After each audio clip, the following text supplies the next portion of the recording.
Hello friends, welcome to my YouTube channel dance by Raju Rana. मैं जो भी वीडियो बनाता हूँ वो मोबाइल से बनता है। यदि आप लोग को कोई किसी तरह का वीडियो में त्रुटि या गलती हो तो अपना छोटा भाई समझकर माफ़ कीजिएगा। चलिए वीडियो स्टार्ट करते हैं। Let's go. आपने अभी तक मेरे चैनल को सब्सक्राइब नहीं किया तो कृपया लाल बटन दबाकर चैनल को सब्सक्राइब करें और बेल के आइकन को दबा दें ताकि आने वाले हमारे लेटेस्ट वीडियो आपको समय समय पर मिलते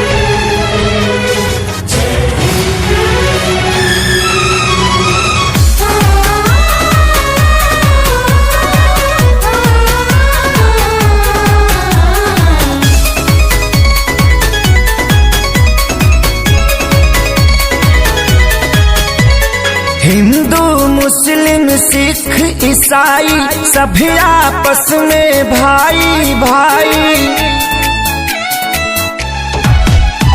हिंदू मुस्लिम सिख ईसाई सभी आपस में भाई भाई। हर जगह तीनों रंग आसमान में सब मिलकर जनगण मन गाओ इस तिरंगे के सम्मान में। सब मिलकर जनगण मन गाओ इस तिरंगे के सम्मान में।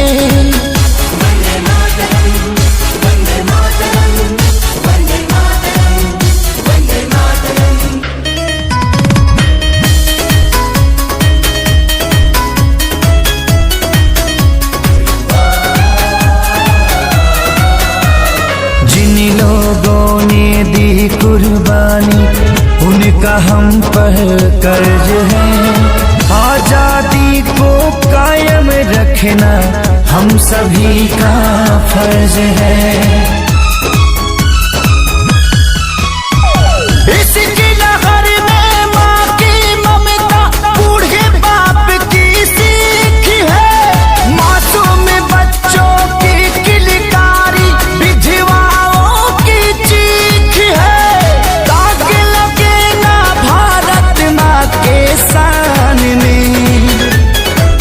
सब मिलकर जनगण मन गावो इस तिरंगे के सम्मान में।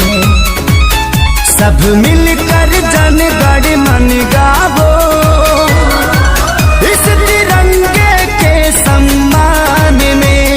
वंदे वंदे वंदे भारत माता की।